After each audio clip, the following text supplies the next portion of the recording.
Have you ever gotten bored of sleeping and just decided, oh, I'm not going to do this anymore? It's boring.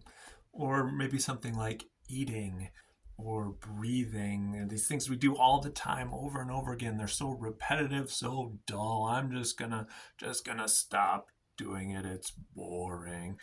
No, of course we don't stop sleeping or eating because it's boring. We need it. It's not really the sort of thing we think about in terms of boring or exciting. We do it because we need it.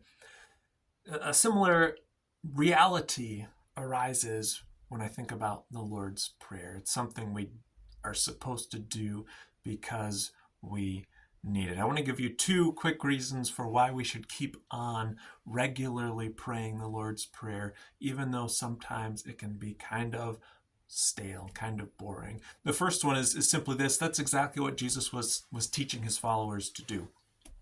We know from sources in the time that Jews, that pious followers of God prayed, memorized prayers regularly, up to 3 times a day. That was a normal part of prayer. And so when the disciples came asking Jesus, teach us to pray, and he gives them this prayer, a prayer about daily bread, this is exactly what everyone is expecting. Teach us the way that your followers pray to God about his coming kingdom, about reality, so we can pray it over and over and over again. So that's what they're expecting. That's what Jesus gives them.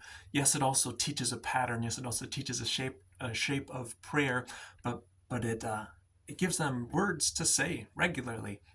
So on the one hand, that's what everyone is expecting when they ask Jesus to pray. Give us the prayer to repeat, to shape our prayer life around. The second reason is that very nature, that very reality, that repetition is shaping.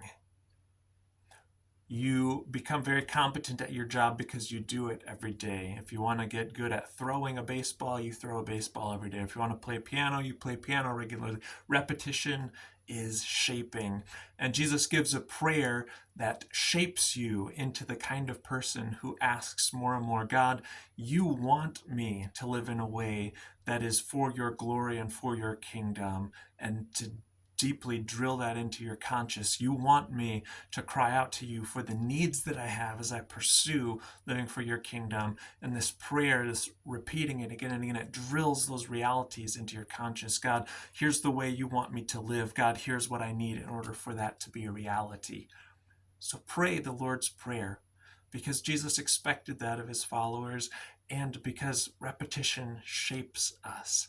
Yes, sometimes things get boring and stale and repetitive, but just like you don't stop sleeping because you get bored of it sometimes, don't stop praying the Lord's Prayer. There is life in it. Pray it.